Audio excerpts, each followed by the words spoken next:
Good morning everyone, स्वागत है आप सभी का एक बार फिर से आपके अपने यूट्यूब चैनल विलेजर्स कॉन्सेप्ट में। तो फ्रेंड्स, आज के सेशन में हम लोग एक बार फिर से रेलवे एनटीपीसी का प्रैक्टिस सेट देखने जा रहे हैं। रोजगार पब्लिकेशन का बुक है ये, 15 प्रैक्टिस सेट इस बुक में दिया गया है और आज हम लोग इस बुक का सेट नंबर 3 देखेंगे।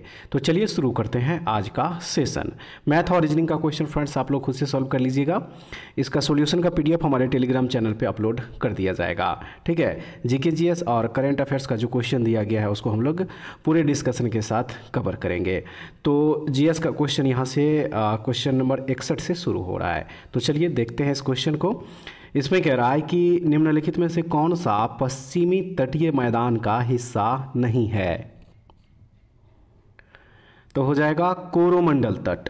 कोरोमंडल तट जो है ये पूर्वी तटीय मैदान का हिस्सा है और इसका विस्तार कृष्णा नदी से कन्याकुमारी के बीच है। Option number A right answer होगा। चलिए अगला जो प्रश्न दिया है इसको देख लीजिए।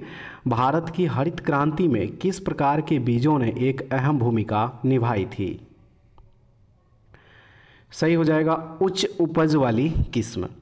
उच्च उपज वाली किस्म जो है इसका सही आंसर हो जाएगा। देखिए फ्रेंड्स, भारत में हरित क्रांति की शुरुआत 1960 के दशक में हुई थी। कब हुई थी? 1960 के दशक में हुई थी और भारत में हरित क्रांति का जनक एम.एस. स्वामीनाथन को माना जाता है, ये भी याद रखिएगा। और भारत में पहली बार HYV, कौन सा? HYV बीजों का प्रयोग हुआ और इन बीजों से गेहूं की फसलों में अधिक सफलता मिली थी। Option number A right answer होगा। नेक्स्ट क्वेश्चन है कि प्रशांत महासागर के संदर्भ में निम्नलिखित में से कौन सा कथन सही नहीं है। राइट आंसर हो जाएगा कि प्रशांत महासागर का आकार पूर्णतः अंडाकार है। ये कथन सही नहीं होगा, ठीक है, ये कथन सही नहीं होगा। याद रखिएगा, प्रशांत महासागर विश्व का सबसे बड़ा महासागर है। इसके अलावा प्रशांत महासागर विश्व का सबसे गहरा महासागर भी है।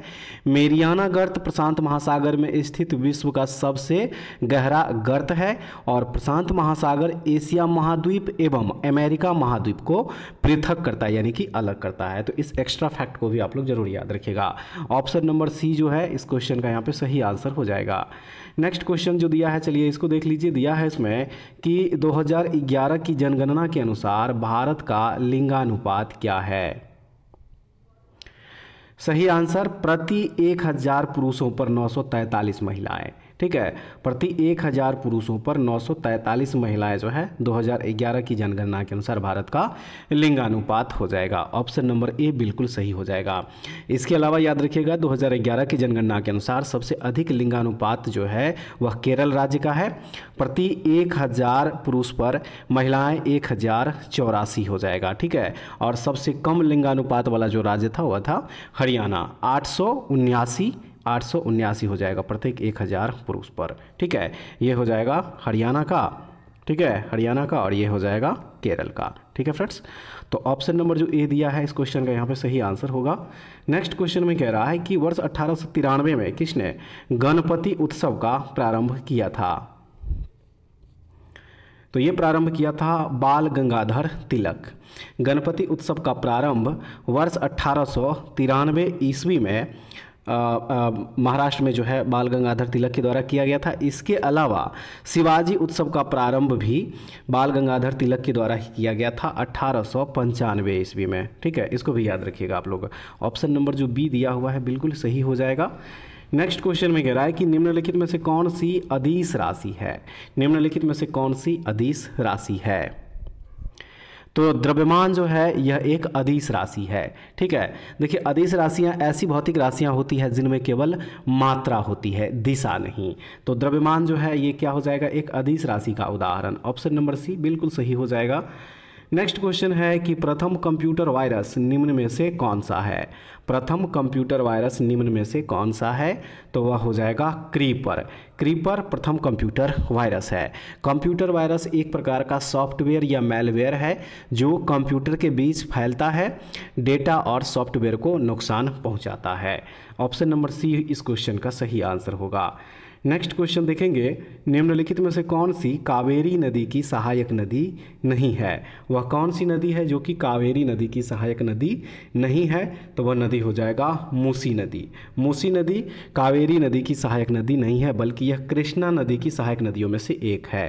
ठीक है, कृष्णा नदी, याद रखिएगा। तो ऑप्शन नंबर बी बिल्कुल सही है। उसके बाद चलिए अब अगला जो प्रश्न दिया गया है इसको देखते हैं। प्रश्न नंबर 69 कह रहा है इसमें कि अपने संविधान में मौलिक कर्तव्यों को शामिल करने वाला पहला देश कौन सा था?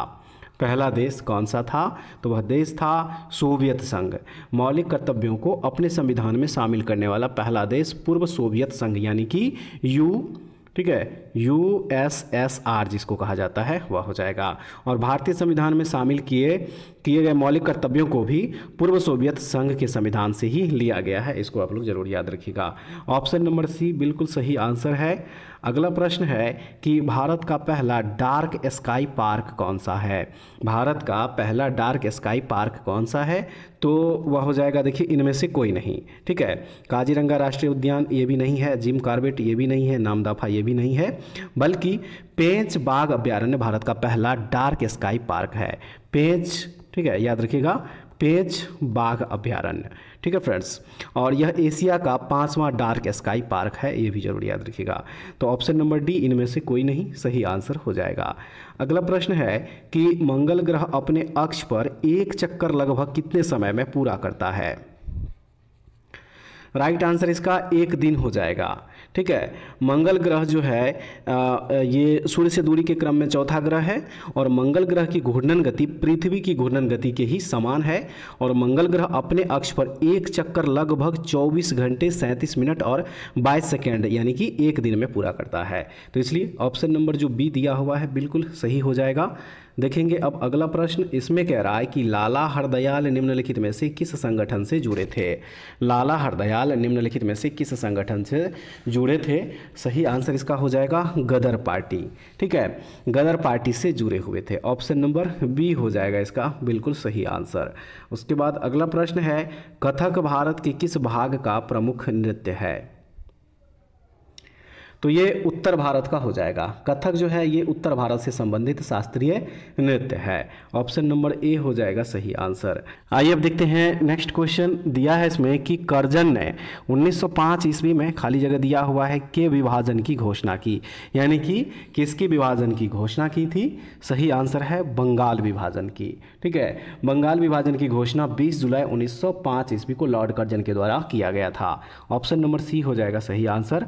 मधुबनी चित्रकला शैली की उत्पत्ति, खाली जगह दिया हुआ है, राज्य से हुई है। मधुबनी चित्रकला शैली की उत्पत्ति किस राज्य से हुई है? सही आंसर इसका हो जाएगा बिहार राज्य। Option number D. देखिए फ्रेंड्स, मधुबनी चित्रकला शैली की उत्पत्ति बिहार राज्य से हुई है और मधुबनी जिले का जितवारपुर गांव इसका मुख्य केंद्र है, ये भी याद रखिएगा। ऑप्शन नंबर डी जो है इसका बिल्कुल सही आंसर दिया गया है। अगले प्रश्न में कह रहा है कि निम्नलिखित में से कौन सा ऊंचाई के साथ बढ़ता या घटता है? निम्नलिखित में से कौन सा ऊंचाई के साथ बढ़ता या घटता है? तो वह है स्थितिज ऊर्जा। स्थितिज ऊर्जा जो है ये ऊंचाई के साथ बढ़ता या घटता है। तो ऑप्शन नंबर बी बिल्कुल सही आंसर दिया गया है। देखेंगे नेक्स्ट क्वेश्चन, अशोक के टोपरा तथा मेरठ से 2 स्तंभ लेखों को दिल्ली निम्न में से कौन सा सुल्तान लाया था? तो वह सुल्तान थे फिरोज शाह तुगलक। ठीक है, अशोक के टोपरा तथा मेरठ से 2 स्तंभ लेखों को दिल्ली फिरोज शाह तुगलक लाया था। ऑप्शन नंबर सी हो जाएगा इस क्वेश्चन का सही आंसर। चलिए नेक्स्ट जो क्वेश्चन दिया गया है अब इसको देखते हैं। क्वेश्चन नंबर हो जाएगा 78। क्वेश्चन नंबर यहाँ पे 78 हो जाएगा और इस क्वेश्चन में कह रहा है कि भारत के संविधान का निम्नलिखित में से कौन सा अनुच्छेद मौलिक अधिकारों के संदर्भ में राज्य को परिभाषित करता है? वह कौन सा अनुच्छेद है? तो वह अनुच्छेद हो जाएगा अनुच्छेद 12। भारतीय संविधान के अनुच्छेद 12 में भाग 3 के प्रयोजनों के लिए राज्य शब्द को परिभाषित किया गया है। ऑप्शन नंबर सी याद रखिएगा इस क्वेश्चन का सही आंसर हो जाएगा। एरावतेश्वर मंदिर भारत के किस राज्य में स्थित है? एरावतेश्वर मंदिर भारत के किस राज्य में स्थित है? तो ये याद रखिएगा भारत के तमिलनाडु राज्य में स्थित है। ऑप्शन नंबर ए इस क्वेश्चन का सही आंसर हो जाएगा। अगला प्रश्न है Al2SO4 ग्रुप 3 में ऑक्सीजन का प्रतिशत क्या है?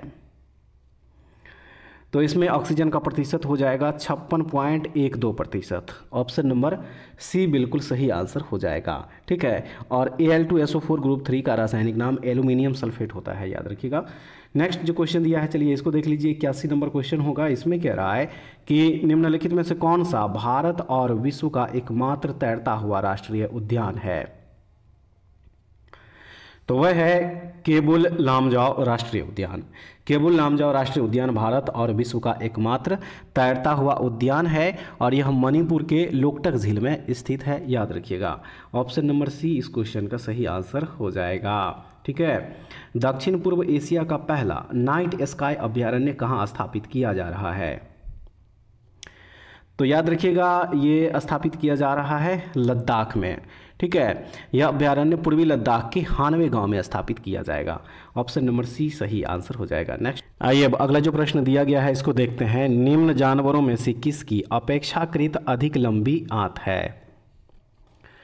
राइट आंसर इसका हो जाएगा खरगोश का। ठीक है, खरगोश एक शाकाहारी जानवर है और इसलिए उसे भोजन पचाने के लिए लंबे पाचन तंत्र की आवश्यकता होती है। Option number D right answer होगा। आइए फ्रेंड्स, अब देखते हैं नेक्स्ट क्वेश्चन। इसमें कह रहा है कि भारतीय संविधान के अनुच्छेद 32 और 226 के तहत कितने प्रकार की रीट जारी की जा सकती है? सही आंसर टोटल 5 प्रकार के रीट जारी की जा सकती है और वह 5 रीट है। पहला हो जाएगा बंदी प्रत्यक्षीकरण, दूसरा है परमादेश, तीसरा प्रतिषेध, चौथा उत्प्रेषण और 5वां रीट हो जाएगा अधिकार परीक्षा। तो ऑप्शन नंबर डी इस क्वेश्चन का सही आंसर होगा। अगला प्रश्न में कह रहा है कि राष्ट्रीय डेयरी अनुसंधान संस्थान कहाँ स्थित है? तो यह स्थित है करनाल में। ठीक है, कहाँ स्थित है? करनाल में स्थित है ये। ऑप्शन नंबर ए इस क्वेश्चन का यहाँ पे सही आंसर हो जाएगा। उसके बाद नेक्स्ट क्वेश्चन देखेंगे।